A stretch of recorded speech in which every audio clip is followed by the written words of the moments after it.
Hello all, నేను మీ Bhargavi. Welcome back to my channel. ఈ రోజు ఆ శ్రీనివాసుడి దర్శనానికి అయితే వెళ్తున్నాం.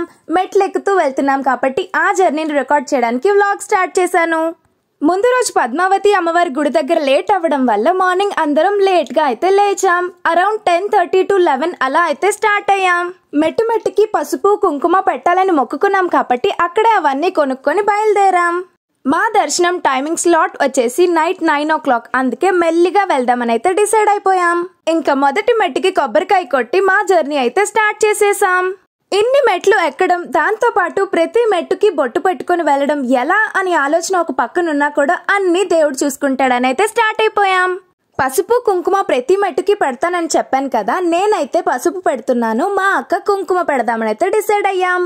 ఇంకా గట్టిగా గోవిందా గోవిందా అని ఆ గోవిందుని స్మరణ చేసుకుంటూ ప్రతి మెట్టుకి బొట్టు పెట్టుకుని అయితే నా జర్నీ స్టార్ట్ చేసేసాను. మేమైతే ఇక్కడికి వచ్చే ముందు వరకు కూడా శ్రీవారి మెట్ల ద్వారా వెంకటేశ్వర స్వామిని దర్శనం చేసుకుందామని అయితే అనుకున్నాం. కానీ లాస్ట్ మినిట్ లో ఈ అలిపిరి మెట్ల ద్వారా వెళ్దామని అయితే డిసైడ్ అయ్యాం. అలిపిరి మెట్ల మార్గంలో మనం వెళ్ళాలి అంటే మనం 3550 స్టెప్స్ అయితే ఎక్కాల్సి ఉంటుంది. అది అరౌండ్ 9 kilometers వరకు వస్తుంది. అదే శ్రీవారి మెట్టు మనం ఎక్కాలి అంటే 2388 స్టెప్స్ ఎక్కితే చాలు. అది అరౌండ్ 2 kilometers మాత్రమే వస్తుంది. కానీ మేము ఇప్పటి వరకు శ్రీవారి మెట్టు మార్గంలో ఎప్పుడూ వెళ్ళలేదు కాబట్టి మళ్ళీ ఈ అలిపిరి మెట్లోనే వెళ్దామని అయితే వచ్చేసాం. మా డాడీ అయితే బ్యాగ్ నిండా స్నాక్స్, ఫ్రూట్స్, వాటర్ బాటిల్ అన్ని క్యారీ చేస్తున్నారు. ఎప్పటిలాగే ఏ ప్లేస్ కి వెళ్ళినా కూడా ఆ ప్లేస్ గురించి కొన్ని ఇంట్రెస్టింగ్ థింగ్స్ అయితే మనం తెలుసుకుంటాం కదా. ఈ రోజు కూడా కొన్ని తెలుసుకుందాం.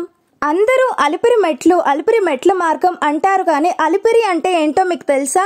అలిపిరి అంటే ఆగి విశ్రాంతి తీసుకునే ప్రదేశం అని అర్థం. పూర్వకాలంలో భక్తులు తిరుమల పాదయాత్రకు బయలుదేరే ముందు ఇక్కడ ఆగి విశ్రాంతి తీసుకుని పూజలు చేసి బయలుదేరేవాళ్ళు. అందుకే దీనికి అలిపిరి అని పేరు వచ్చింది.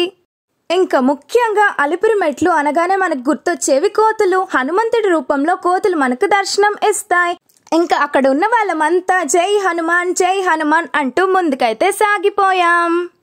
వేయి నామాల వాడ వెంకటేశుడా, 3 నామాల ముద్దు శ్రీనివాసుడా. వేయి నామాల వాడ వెంకటేశుడా, 3 నామాల ముద్దు శ్రీనివాసుడా. కోటి కోటి దండాలయ్యా కోనేటి రాయడా, కోటి దండాలయ్యా కోనేటి రాయడా. కోరుకున్న వారి కొంగు బంగారు దేవుడా. గోవిందా గోవిందా. అలా మేము కూర్చుంటూ కాసేపు వెళ్తూ మళ్ళీ కూర్చుంటూ మా దగ్గర ఉన్న ఫ్రూట్స్ అన్ని తింటూ అక్కడ కొన్ని కొనుక్కొని అలా వెళ్తున్నాం. ఫస్ట్ లో పెద్దగా ఏం తెలియలేదు కానీ నడిచి వెళ్తేనే చాలా కష్టం. అలాంటిది మేము ప్రతి మెట్టుకి బొట్టు పెట్టడం వల్ల చాలా బ్యాక్ పెయిన్ అయితే వచ్చేసింది.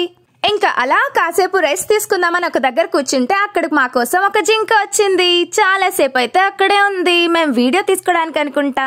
ఇంకా మెల్లిగా మెట్లెక్కుకుంటూ గాలిగోపురం వరకు అయితే వచ్చేసాం. అక్కడ కొంచెం టిఫిన్ చేసి బయలుదేరదామని ఒక 1 hour అక్కడే ఉండిపోయాం. మంచిగా టిఫిన్ చేశాక ఫుల్ ఎనర్జీతో మళ్ళీ మెట్లెక్కడం అయితే స్టార్ట్ చేసేసాం. మా డాడీ ఎంత క్యూట్ అంటే ఇక్కడ లొకేషన్ చాలా బాగుంది భార్గవి, నీకు ఫొటోస్ వీడియోస్ నేను తీస్తాను అని చెప్పి వీడియో తీయడం అయితే స్టార్ట్ చేశారు. ఈ వీడియోయే కాదు, ఈ రోజు వ్లాగ్ లో అప్లోడ్ చేసిన అన్ని వీడియోస్ మా డాడీయే తీశారు. ఎందుకంటే నా చేతికి ఈ రోజు పసుపు ఉంది కాబట్టి. ఇంకా మన జర్నీలో ఈజీ పార్ట్ కి అయితే వచ్చేసాం. అదే స్ట్రైట్ రోడ్. మెట్లతో కంపేర్ చేసుకుంటే అస్సలు కష్టం లేని పని అయితే ఇది. ఆ శ్రీవారి దర్శనం కోసం ఎన్ని కిలోమీటర్లైనా ఎన్ని మెట్లైనా ఈజీగా ఎక్కేస్తాం, అంతే కదా. అక్కడి నుంచి ఆ 7 కొండల వ్యూ అయితే చాలా సూపర్ గా వస్తుంది. ఇప్పుడు వర్షం పడేలా ఉంది కాబట్టి ఇంకా అందంగా కనిపిస్తుంది ఇక్కడి నుంచి. మేమైతే మోకాలు పర్వతం దగ్గరికి వచ్చేసాం. వచ్చేసరికి ఫుల్ గా వర్షం పడడం అయితే స్టార్ట్ అయిపోయింది. ఎలాగో వర్షం పడుతుంది, ఇంకా రెస్ట్ తీసుకున్నట్టు ఉంటుంది అని ఒక 15 minutes వరకు అక్కడే కూర్చుండిపోయి ఉన్నాం. అలా చాలా సేపు వెయిట్ చేసిన తర్వాత కొంచెం వర్షం తగ్గింది. అప్పుడు మోకాలు పర్వతంలో మోకాల మీద మెట్లు ఎక్కడం స్టార్ట్ చేసాం. అలా ప్రతి మెట్టుకి బొట్టు పెట్టుకుంటూ కొన్ని మాకు సాధ్యమైనంత మెట్లు వరకు మోకాల మీద ఎక్కి మిగతావన్నీ బొట్టు పెట్టుకుంటూ వెళ్ళిపోయాం. ఇంకా మనం ఆంజనేయ స్వామి విగ్రహం దగ్గరికి అయితే వచ్చేసాం. తిరుమలకి మెట్ల మార్గంలో వెళ్లే ప్రతి భక్తుడిని హనుమంతుడు వారే కాపాడతారని ఇక్కడ నమ్మకం. ఇంకా మనం సక్సెస్ఫుల్ గా 3550 స్టెప్స్ అయితే ఎక్కేసాం. ఇదే ఆఖరి మెట్టు. ఇంకా అందరిలాగే మేము కూడా అక్కడ హారతి ముట్టించి ఓం నమో వెంకటేశాయ అని చెప్పి దేవుడిని స్మరించుకుంటూ బయలుదేరాం. ఇక్కడికి వచ్చే ముందు వరకు కూడా మా డాడీ ఒక్కరే గుండు చేసుకుందామని అయితే ఫిక్స్ అయ్యారు. కానీ ఇక్కడికి వచ్చాక మా అమ్మ కూడా గుండు చేసుకుందామని డిసైడ్ అయ్యారు. ఇంకా చకచకా మేము నలుగురం స్నానం చేసి రెడీ అయితే అయిపోయాం. మేమైతే 300 రూపీస్ దర్శనం టికెట్ తీసుకున్నామని ముందే చెప్పాను కదా. అది స్లాట్ వచ్చేసి నైట్ 9 o'clock. ఇప్పుడు ఎగ్జాక్ట్ గా టైం అయితే నైట్ 7:30 అవుతుంది. మేమైతే వెళ్ళడానికి రెడీగా ఉన్నాం. మా అమ్మనైతే గుండులో చూడడం ఇదే ఫస్ట్ టైం. నాకైతే భలే నచ్చింది. మీకు ఎలా అనిపించిందో నాకు కామెంట్స్ లో చెప్పండి. మా అమ్మ అయితే ముందు వరకు అసలు గుండు చేసుకుందామని అస్సలు అనుకోలేదు. సడన్ గా ఈ డెసిషన్ అయితే తీసుకుంది. ఇంకా మనం దర్శనానికి వెళ్ళడానికి ఇక్కడ నుంచి 1 to 2 km దూరంలో ఉన్నాం కాబట్టి కార్ అయితే తీసుకుని వెళ్ళిపోతున్నాం.